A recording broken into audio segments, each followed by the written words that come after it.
นื่องในโอกาสวันวาเลนไทน์แล้วก็ครบรอบที่ว่าเฮามีหนูเบลนำกันเนาะตั้งแต่ผู้ละตั้งแต่ถือผ้าจนฮอดหนูเบลมัน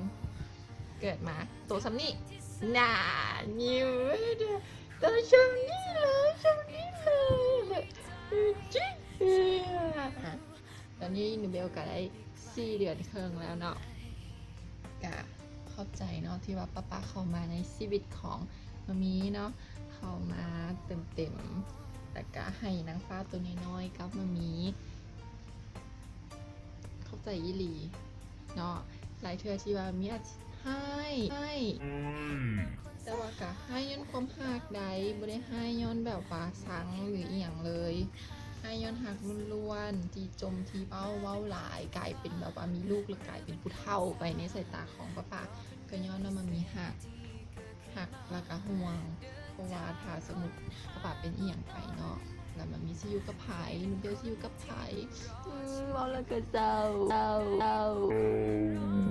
อยากขอบใจที่ว่ามีป้ามีหนูเบลเข้ามาในชีวิตของมามีเห็นให้มื้อนี้มันมีกลายเป็นผู้หญิงที่มีความสุขที่สุดในโลกของเรา3 คนหนู